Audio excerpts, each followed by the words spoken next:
What's up, everybody? Welcome into a very special edition of the CanesInSight podcast. I'm Peter Ariz alongside D-Money, and today we are joined by a very, very special guest, the number one wide receiver in the country, Tristen Keys from Hattiesburg, Mississippi. Tristen, man, thank you so much for joining the show. Just getting to know you a little bit before we started recording and talking. I want to ask you, how's this process treating you? Number one receiver in the country, like we said. So you've got interest from everyone in the country. It's got to be kind of cool talking to some of these college coaches you see on TV and getting a chance to see these programs, travel. Talk to us a little bit about how the process has treated you as a whole. Man, I say the process has been a lot, but I feel like it's a process within itself. I feel like just the process, going through it, it makes you stronger in a way as well. It's been a great process. I mean, I haven't rushed anything. I feel like everything just been flowing. So as everything flow, I just kind of go with it, go along with it, and everything that pop up, kind of get my family, because I got people to help me with everything. So I mean, the process has been good, been great. I got people around me to help me, so it ain't just hard or complicated. But I enjoy it. Love doing it because this is where I wanted to be.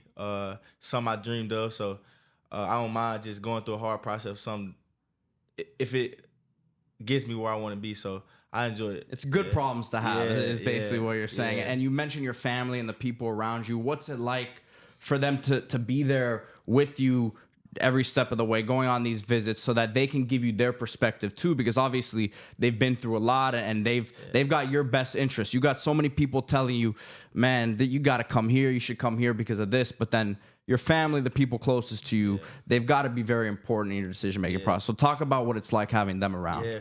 Well, my family, family's everything. Family's important. So they kind of keep my head straight. They kind of keep me clear-headed when everything get so crazy or everything, all the noises that's in my ears, everybody in my ear, they kind of keep me grounded and humble in a way. So yeah, I enjoy that and enjoy them. So yeah.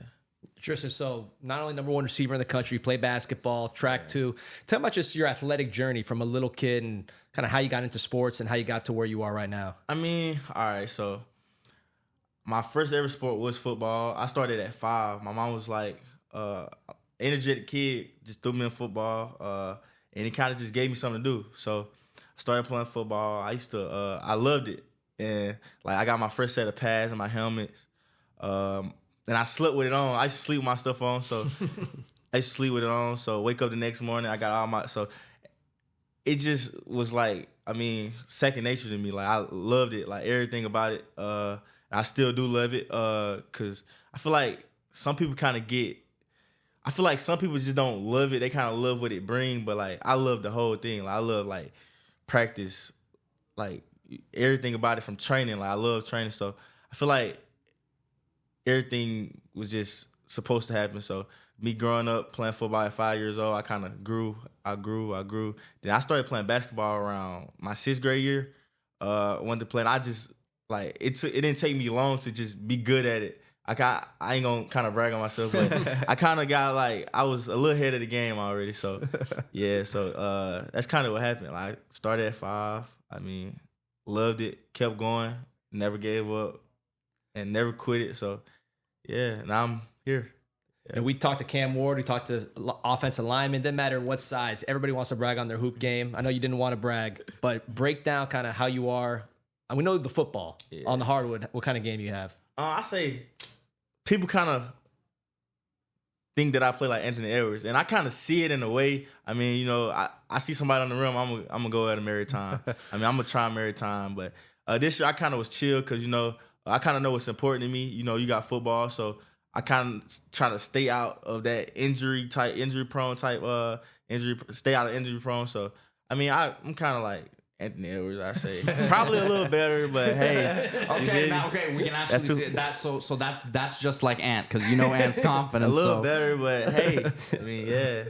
Did you always have that confidence? Did you just come up with the swag, or did I kind of I kind of grew up with it. My cousins and we played football on concrete, the road. So it's just growing up. Then we talk a lot of trash. So I feel like where I'm from and the people I was around at a young age playing the sport that we love, you kind of just, it's in you. Like, I feel like in the family, you grow up playing football, it's in you. So it kind of always been in me, like just that confidence and just having that different type of mentality. So that's just where it comes from, yeah. The Anthony Edwards thing is funny because I told P after I met him, like, he kind of reminds me of Anthony Edwards. Said, He's got the energy, he gives me Anthony Edwards vibe. That's what he said. So Anthony Edwards in movies too? Obviously he's focused on his sports and everything else, but he's doing other stuff too. Is that like down the road? I know right now you're focused, but is that something you'd be interested in doing, just being more out there with your personality? Yes, sir, I do. I feel like, and it's true, football can only get you so far, and I understand that. I'm going to play football however far it get me. So afterwards, I'm going to find something to just get into. Just like LeBron, Anthony Edwards, they in movies, they doing all type of stuff, D-Wade, he do good in real estate, stuff like that. DeAndre Hopkins, all of them. So they do a good job at that. And I kind of want to be like that because they kind of like it's a benefit. And you get these different type of connections and you get to connect and just make generational wealth just for your family, like along the road. So, yeah. Now, we'll talk more about your football game in a bit, but growing up, talked about you just loving sports and getting excited, waking up. Like, were there any athletes that you grew up idolizing or looking at, like, as a kind of like a role model? I looked at Odell Beckham Jr. I used to, like, that's who I modeled my game after. Like, I used to watch his highlights almost every day. The one hand grab, I used to sit there and replay it every, like, back to back to back to back. And this year I got one of those catches. Like, it's crazy. So just that's who I looked up to. He always had a little style, a little swag when he played. So I kind of mocked that too. So when I used to play in Little League, I used to do, he had a sock trend, like how he wore his socks. I kind of did that. I used to sit there and watch videos on how to do it. Like, that's really who I looked up to. And you used to get a lot of fines for wearing cleats that weren't the color that the NFL lets you wear. But yeah, that's what I looked up to. Hopefully none of that. Hopefully none of that. The fines, we don't want the fines, man. No reason to have them taking out of your paycheck. We need that, man. Yeah. It's funny, like so many kids that we interview from, deep south, sometimes they have that small town mentality because that's where they're from, right? That's how they know. Talking to you, I mean, it seems like you got kind of like a bigger vision in mind. Obviously, we're here in Miami, big city. Tell me about just being, I don't say country, but small town kid and having those big dreams. I say it come from just, exploring. I've been plenty places. You get to see how people move around.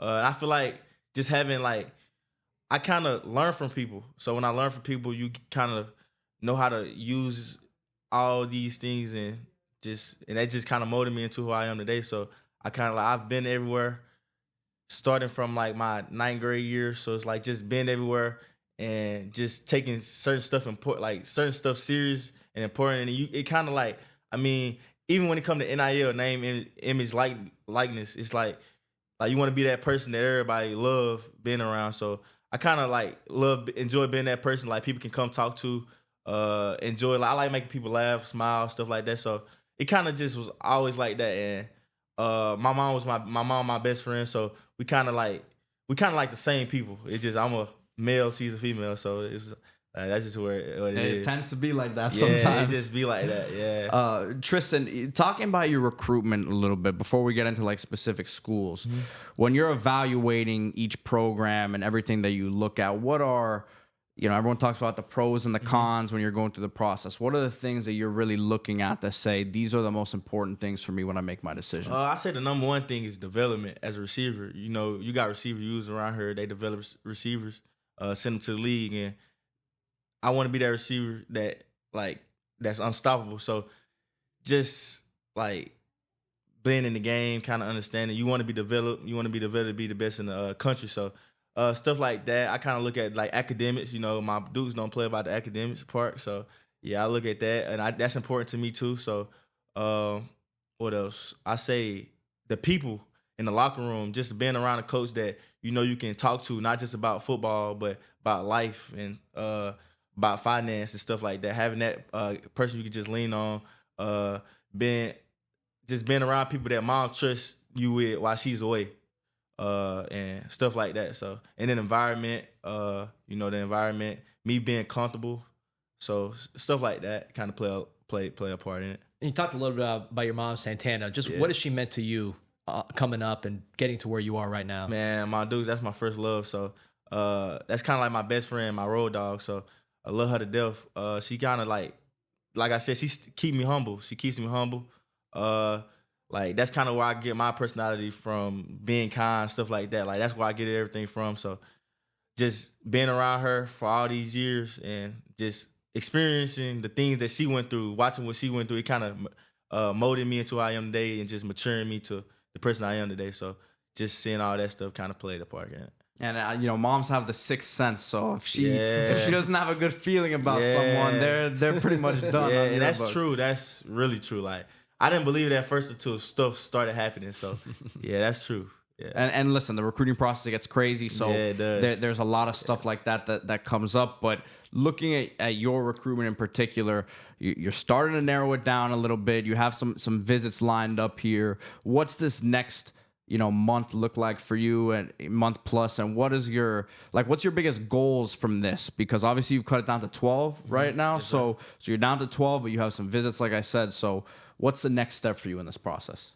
I say going on my OVs and just really evaluating it, sit down kind of, and just meeting with my parents, the people that I trust in my circle. So just sitting down, having those conversations, evaluating these schools is just kind of find the best fit for me and my family. So I say the next step is just I want to narrow it down a little bit more. That's I'll be displaying that sometime soon. Narrow it down a little bit more. I kind of got a picture of it a little bit. I want to commit sometime before the season, before August. So that's pretty much what it is for me. I'm going to go to all my OVs and kind of pick that school before my high school season starts. So, yeah, that's kind of what it looks like. When it's fresh off your mind. Yeah, so. So, let's talk about some of your teams on your list. Mm-hmm. Just what are some of the things that attract you to these particular schools? You can talk about as many as you want.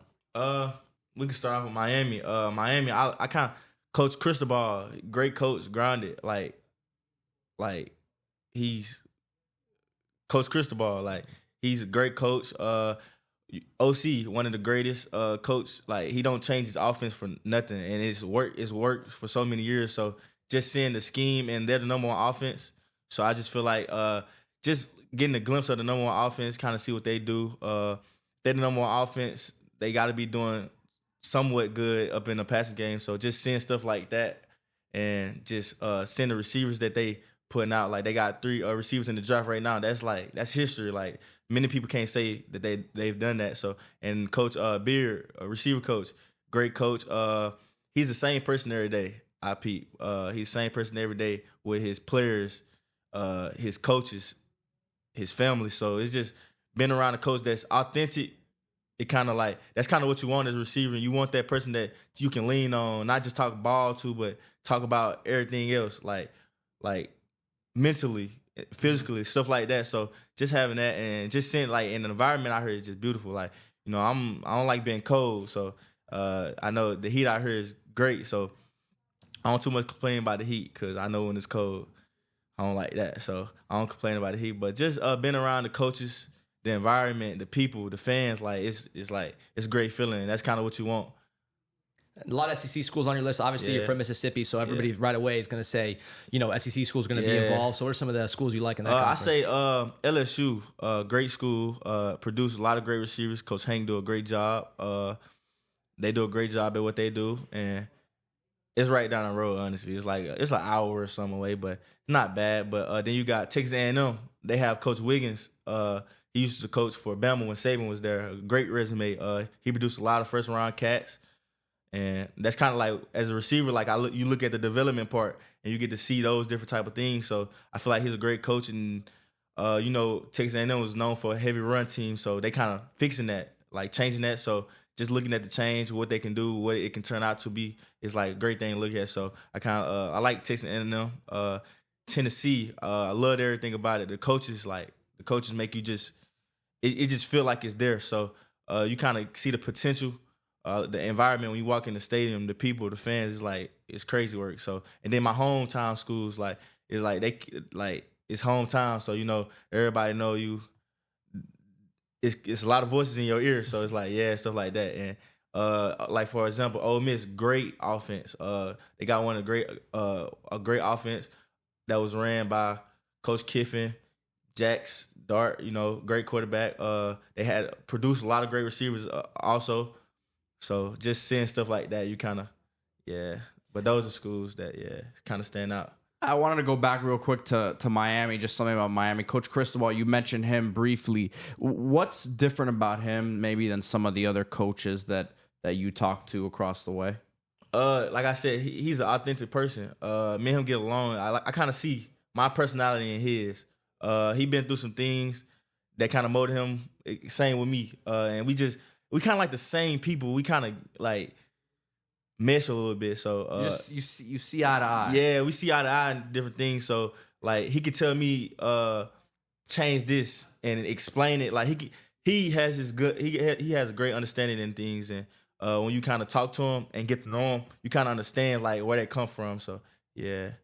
So we talk a lot of football here, but when you're not playing football, practicing basketball, track, I know you're a busy guy. Yeah. And school's there too. Respect the school. But like, what are you doing for fun? Like what's something that maybe sets you apart that just you're particularly interested in besides being the number one receiver in the country?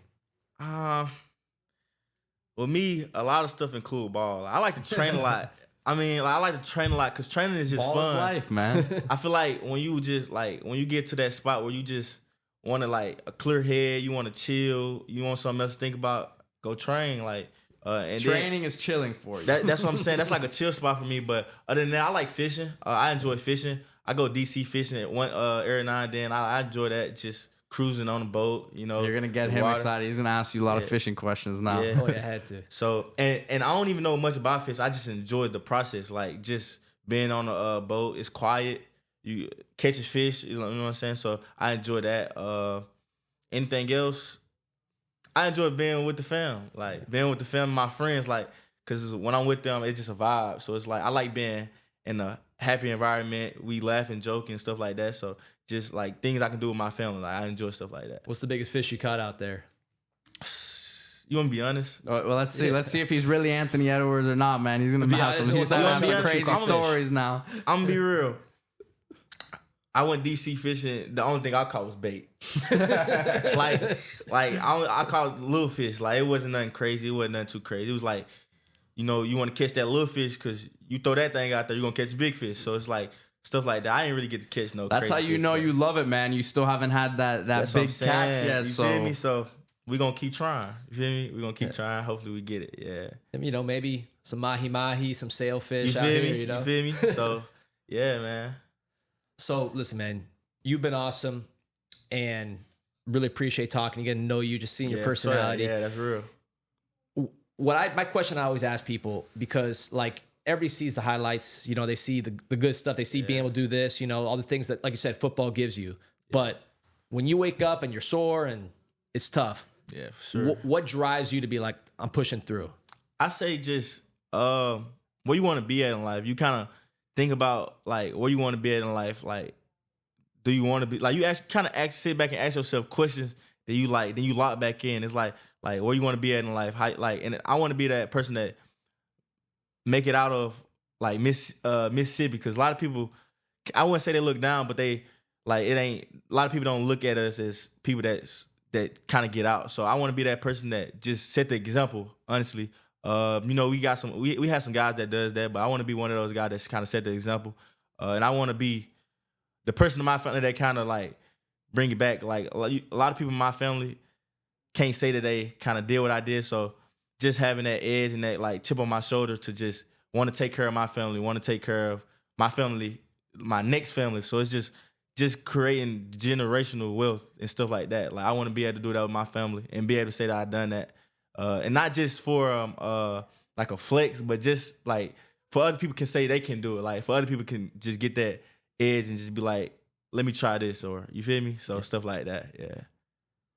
You got anything else, D? No, man, dude, you've been awesome. I really enjoy this, man. Oh, you gotta make sure y'all ain't got no more questions. You gotta make sure you take Santana to the beach, man. That's the one thing that's what we're gonna do. We're gonna get her to the beach, you know, and let her touch the water. So that's what we're gonna do. Yeah, I heard it's real clear. So feel me? I've been once. Yeah, I've been once. It's real clear. I enjoyed it. And then the sun was out, so it was crazy. Where we play football in the sand, so yeah, it was smooth. But, So what's the weather like in Mississippi right now? it's pretty. I say it's pretty decent. It's probably in its high 60s, like 68, 69, 72. That's not that Yeah, bad. but last week it was 52, 42. Like it was cold, so it's kind of inconsistent.